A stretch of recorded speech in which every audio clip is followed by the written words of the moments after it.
بسم الله الرحمن الرحيم.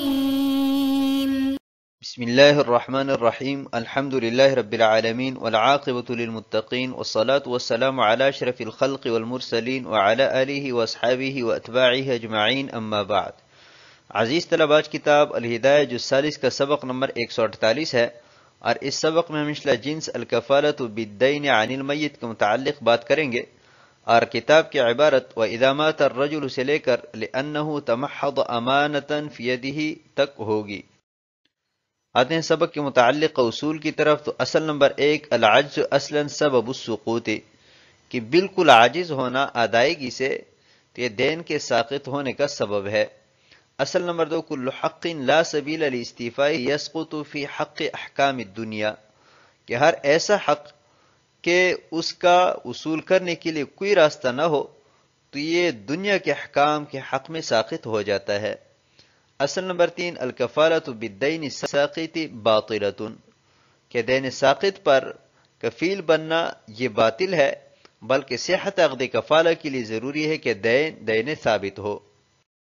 اصل نمبر 4، الاداء بعد انعقاد السبب صحیح، کہ سبب کے منعقد ہونے کے بعد ادائیگی یہ درست ہے۔ اصل نمبر 5، المقبوض بجہت اقتضاء الحق مملوک، کہ حق کی ادائیگی کے طریق سے جو چیز قبضہ کی جائے تو مملوک ہے۔ اصل نمبر 6، لا رجوع فی المقبوض بجہت اقتضاء الحق ما بقی احتمال ذلك الحق، کہ حق کی ادائیگی کے طور پر کوئی چیز قبضہ کی گئی تو جب تک اس حق کا احتمال باقی ہے تب تک اس مقبوض چیز پر رجوع کرنا یہ درست نہیں ہے۔ اصل نمبر 7، الحرمۃ لعدم الملک یؤثر فی الربح مطلقا وخبث الملک یؤثر فی ربح ما یتعین بالتعیین، کہ ایسی حرمت کہ جو ملکیت کے نہ ہونے کی وجہ سے ہو یہ مطلقاً ربا میں مؤثر ہے، اس کی وجہ سے نفع یہ حرام ہوتا ہے، اور ملکیت میں خبث ہو تو یہ ان چیزوں کے نفع میں مؤثر ہے کہ جو متعین کرنے سے متعین ہوتی ہے۔ آتے ہیں سبق کے متعلقہ فصول کی طرف۔ تو جنس الکفالۃ بالدین عن المیت، اس کی 3 صورتیں ہیں۔ نمبر 1، الکفیل موجود حال حیاتی،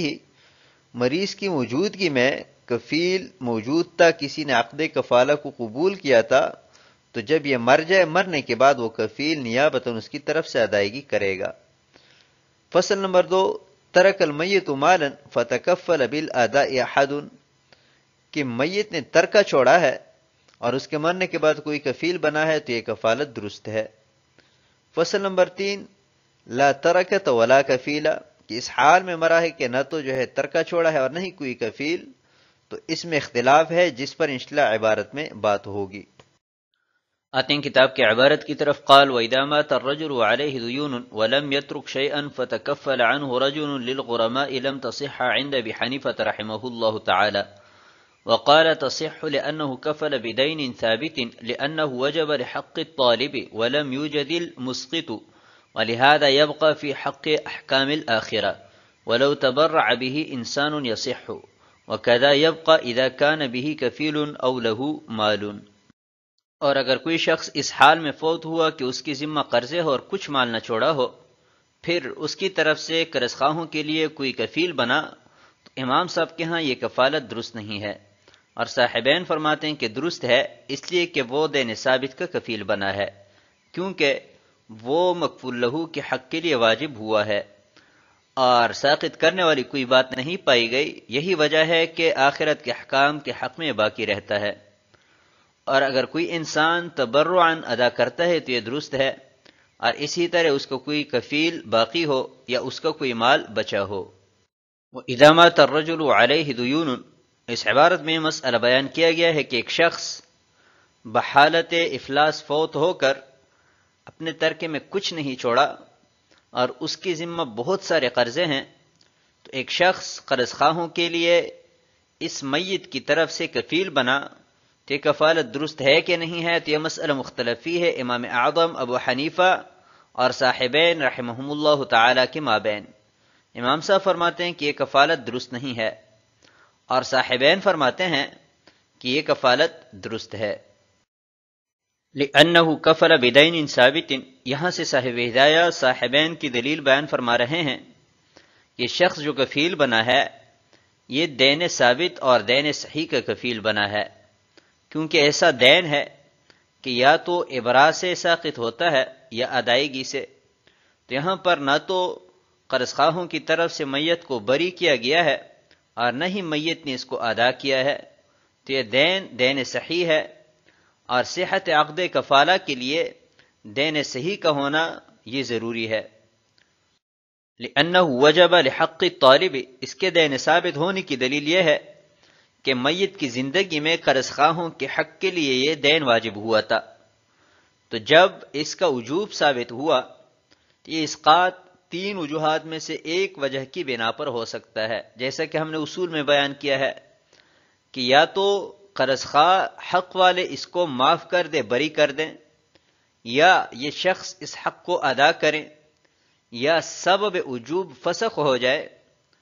یہاں پر ان تینوں وجوہات میں سے کوئی وجہ نہیں پائی گئی ہے، لہٰذا دین ثابت ہے،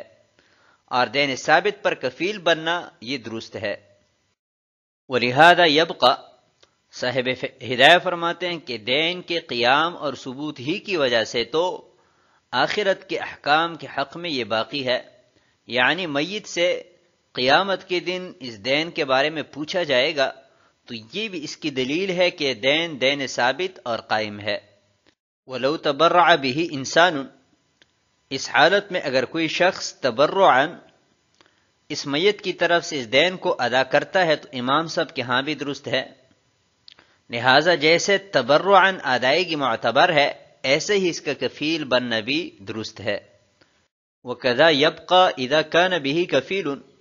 اور اسی طرح میت کی زندگی میں کوئی شخص کفیل تھا یا وہ اس حال میں فوت ہوا ہے کہ اس کا کوئی مال بچا ہے، تو قرض خواہوں کو یہ حق حاصل ہوتا ہے کہ وہ کفیل سے مطالبہ کریں یا اس کے مال میں سے اپنا حق وصول کریں۔ یہ ساری وجوہات اس بات کی دلیل ہے کہ دین ثابت ہے، وگرنہ یہ ساری باتیں درست نہ ہوتی۔ آتے ہیں اگلے عبارت اور ترجمہ کی طرف۔ وَلَهُ أَنَّهُ كَفَلَ بِدَيْنٍ سَاقِطٍ لِأَنَّ الدَّيْنَ هُوَ الْفِعْلُ حَقِيقَةً وَلِهَذَا يُوصَفُ بِالْوُجُوبِ لَكِنَّهُ فِي الْحُكْمِ مَالٌ لِأَنَّهُ يَؤُولُ إِلَيْهِ فِي الْمَآلِ وَقَدْ عَجَزَ بِنَفْسِهِ وَبِخَلَفِهِ فَفَاتَ عَاقِبَةُ الْإِسْتِيفَاءِ فَيَسْقُطُ ضَرُورَةً وَالتَّبَرُّعُ لَا يَعْتَمِدُ قِيَامَ الدَّيْنِ وَإِذَا كَانَ بِهِ كَفِيلٌ أَوْ لَهُ مَالٌ فَخَلَفُهُ باقٍ اذ الافضاء الى الاداء باق۔ اور امام صاحب کی دلیل یہ ہے کہ وہ دین ساقط کا کفیل بنا ہے، اس لیے کہ دین در حقیقت فعل ہے، اور یہی وجہ ہے کہ وہ وجوب سے موصوف کیا جاتا ہے، لیکن حکم میں مال ہے، اس لیے کہ انجام کے اعتبار سے اسی کی طرف لوٹتا ہے، اور میت ذاتی طور پر اور اپنے نائب کے واسطے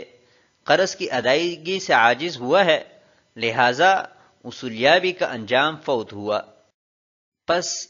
ضرورتاً دین ساقط ہو جائے گا، اور تبرع دین کے قائم ہونے پر موقوف نہیں ہے، اور جب اس کا کوئی کفیل ہو یا مال بچا ہو تو نائب باقی ہے، کیونکہ ادائیگی کی طرف پہنچانا باقی ہے۔ وَلَهُ أَنَّهُ كَفَلَ بِدَيْنٍ سَاقِطٍ، یہاں سے امام اعظم ابو حنیفہ رحمہ اللہ تعالی کی دلیل بیان کی گئی ہے، جس کا خلاصہ یہ ہے کہ صحت عقد کفالہ کے لیے دین ثابت کا ہونا ضروری ہے، اور یہاں پر یہ شخص جو کفیل بنا ہے یہ دین ساقط کا کفیل بنا ہے، اور دلیل اس کی یہ ہے کہ دین در حقیقت یہ ایک فعل ہے، یعنی قرض لینے دینے والے کے مابین جو لین دین ہوتا ہے اس کا نام دین ہے۔ وَلِهَذَا يُوصَفُ بِالْوُجُوبِ، اور دین کے فعل ہونے کی وجہ سے دین کو وجوب سے متصف کیا جاتا ہے، یعنی یہ کہا جاتا ہے کہ دین واجب یا دین وجب فی ذمت فلان، تو افعال کو وجوب سے متصف کیا جاتا ہے نہ کہ اعیان کو۔ تو یہ بھی اس بات کی دلیل ہے کہ دین جو ہے یہ فعل ہے نہ کہ عین۔ لیکنہ فی الحکم مال، یہ ایک سوال مقدر کا جواب ہے کہ ہمیں یہ بات تسلیم نہیں ہے کہ دین ہی کو وجوب سے متصف کیا جاتا ہے، بلکہ مال کو بھی وجوب سے متصف کیا جاتا ہے، کہا جاتا ہے کہ مال واجب، تو اس کا جواب صاحب ہدایہ نے یہ دیا ہے کہ دین انجام کار کے اعتبار سے مال ہی کی طرف لوٹتا ہے، کیونکہ مال کی ادائیگی ہوتی ہے، تو انجام کار کا اعتبار کرتے ہوئے مال کو بھی وجوب سے متصف کر دیتے ہیں۔ وقد عجز بنفسه وبخلفه، تو جب یہ بات ثابت ہو گئی کہ دین فعل ہے تو فعل کے لیے قدرت کا ہونا ضروری ہے۔ یہاں پر میت خود قادر نہیں ہے، کیونکہ میت کیسے دین کو ادا کرے گا، اور مال بھی نہیں چھوڑا کہ نیابتاً اس کے مال میں سے اس حق کو ادا کیا جائے، لہذا قرض خواہوں کی جو اصولیابی ہے یہ ختم ہوئی، فوت ہوئی، تو ضرورتاً یہ دین ساقط ہوا دنیاوی احکام کے اعتبار سے۔ لہذا جب دین ساقط ہونا ثابت ہوا تو دین ساقط پر کفالت درست نہیں ہوتی۔ والتبرع لا يعتمد قیام الدین، متبرع تبرعا دین ادا کرتا ہے تو وہ درست ہے جو اس بات کی دلیل ہے کہ دین قائم ہے۔ تو اس کا جواب صاحب ہدایہ نے ان الفاظ میں دیا ہے کہ تبرع کے لیے دین کا قائم ہونا یہ ضروری نہیں ہے، بغیر قیام دین کی بھی تبرع ہو سکتا ہے، اور کفالت کے لیے دین کا قائم اور ثابت ہونا یہ ضروری ہے، لہٰذا ان دونوں میں فرق ہے، تو بطور تائید یا بطور قیاس تبرع کو پیش کرنا درست نہیں ہے۔ وَإِذَا كَانَ بِهِ كَفِيلٌ أَوْ لَهُ مَالٌ، اور جہاں تک بقائے کفیل یا بقائے مال کی بات ہے تو یہ بھی ہمارے اس مختلفی مسئلے کے ساتھ متعلق نہیں ہے، کیونکہ دین فعل کا نام ہے اور فعل کے لیے قدرت کا ہونا ضروری ہے۔ قدرت جیسے اپنے ذات کے اعتبار سے ہوتی ہے ایسی نائب کے ساتھ بھی ہو سکتی ہے، لہذا جب یہ شخص فوت ہوا اور کفیل چھوڑا ہے تو یہاں پر دین کی ادائیگی پر قدرت ہے کہ نائب اس کی طرف سے ادا کریں، اور اگر اس کا مال باقی ہے تو مال میں سے اس کا حق ادا کیا جا سکتا ہے۔ اور ہمارا جو اختلاف ہے اس صورت میں ہے کہ جب فعل دین اس کی ادائیگی پر سرے سے قدرت ہی نہ ہو، نہ ذاتی طور پر اور نہ ہی نائب کے ساتھ۔ آتے ہیں اگلی عبارت اور ترجمہ کی طرف۔ قال ومن كفل عن رجل بألف عليه بأمره فقضاه الألف قبل أن يعطيه صاحب المال فليس له أن يرجع فيها لأنه تعلق به حق القابض على احتمال قضائه الدين، فلا تجوز المطالبة ما بقي هذا الاحتمال كمن عجل زكاته ودفعها إلى الساعي، ولأنه ملكه بالقبض على ما نذكر، بخلاف ما إذا كان الدفع إليه على وجه الرسالة لأنه تمحض أمانة في يده۔ اور اگر کوئی شخص کسی آدمی کی طرف سے ان 1000 درہم پر اس کی اجازت سے کفیل بنا جو اس کی ذمہ ہے، تو اس نے کفیل کے ادا کرنے سے پہلے ادا کر دیے تو صاحب مال کو کفیل سے واپس لینے کا حق نہیں ہوگا، کیونکہ قبضہ کرنے والے کا حق اس کے ساتھ متعلق ہو گیا اس کے دین کی ادائیگی کے احتمال پر۔ بس جب تک یہ احتمال باقی ہے اس وقت تک مطالبہ جائز نہیں ہے، جیسا کہ کسی نے پیش کی ساعی کو زکوٰۃ دے دی ہو، اور اس لیے کہ کفیل 1000 پر قبضہ کرنے کی وجہ سے مالک بنا ہے، جیسا کہ ہم ذکر کریں گے، برخلاف اس کے کہ جب پیغام رساں کے طور پر دے دیے ہو، اس لیے کہ یہ اس کے قبضہ میں امانت محض ہے۔ ومن کفل عن رجل بألف علیہ بأمرہ، اس عبارت میں مسئلہ بیان کیا گیا ہے کہ مثلا ایک شخص کی ذمہ 1000 درہم قرض ہے، تو اس نے کسی کو کہا کہ آپ میری طرف سے ان 1000 پر کفیل بن جائیں،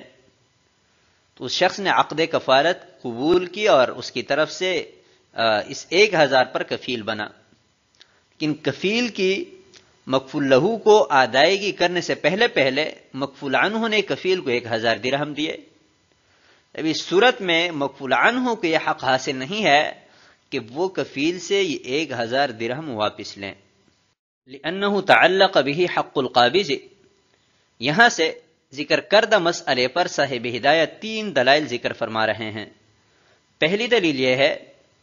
کہ اس بات کا احتمال ہے کہ شاید کفیل نے جس 1000 کا ذمہ قبول کیا تھا وہ ادا کر دیے ہو، تو اس احتمال کی وجہ سے کفیل کا مکفول عنہ کی طرف سے ادا کردہ 1000 کے ساتھ حق متعلق ہوا، تو ابھی اگر مکفول عنہ کفیل سے واپس لے گا تو اس سے کفیل کا حق باطل ہو جائے گا، اور ابطال الحقوق لا یجوز، کہ کسی کے حق کو باطل کرنا یہ جائز نہیں ہے۔ کمن عجل زکاتہ، یہ دوسری دلیل ہے کہ ایک شخص نے حولان حول سے پہلے ساعی کو زکوٰۃ دے دی، تو ابھی زکوٰۃ ادا کرنے والے کو یہ حق حاصل نہیں ہے کہ وہ ساعی سے یہ زکوٰۃ کا مال واپس لے، کیونکہ اس کے ساتھ حقوق متعلق ہوئے ہیں۔ لہٰذا جیسے اس صورت میں زکوٰۃ دینے والے کو رجوع کا حق حاصل نہیں ہے، ایسے ہی مکفول عنہ کو کفیل پر رجوع کا حق حاصل نہیں ہے کہ وہ 1000 اس سے واپس لے، جب تک یہ احتمال باقی ہے کہ شاید اس نے ادا کیے ہو۔ وَلِأَنَّهُ مَلَكَهُ بِالْقَبْضِ، یہ تیسری دلیل ہے کہ کفیل نے جب اس 1000 پر قبضہ کیا تو قبضہ کی وجہ سے وہ مالک بنا، اور مالک بننے کی وجہ سے ابھی مکفول عنہ کو یہ حق حاصل نہیں ہے کہ اس کی ملکیت کو باطل کر کے 1000 اس سے واپس لیں۔ علامہ نذکر صاحب ہدایہ فرماتے کہ اس کو انشاءاللہ ہم ذکر کریں گے۔ بخلاف ما اذا كان الدفع الیہ علی وجہ الرسالۃ، اگر مکفول عنہ نے یہ 1000 صرف بطور رسول اس کو دیے ہیں کہ یہ میری طرف سے مکفول لہو کو آپ پہنچائیں، اور کفیل نے وہ نہیں پہنچائے، تو اس صورت میں مکفول عنہ کو حق حاصل ہوگا کہ کفیل سے 1000 واپس لے لیں، کیونکہ اب اس 1000 کے ساتھ کفیل کا حق متعلق نہیں ہوا ہے۔ لأنہ تمحض امانة فی یدہ، اور یہاں پر جواز رجوع کی دلیل یہ ہے کہ یہ 1000 کفیل کے ہاتھ میں امانت محضہ ہے، اور امانت پر مالک کو یہ حق حاصل ہوتا ہے کہ رجوع کرے اور جس کے پاس رکھوائی گئی ہے اس سے واپس لیں۔ تو آج کے سبق کو ہم اسی پر ختم کرتے ہیں۔ والسلام علیکم ورحمۃ اللہ وبرکاتہ۔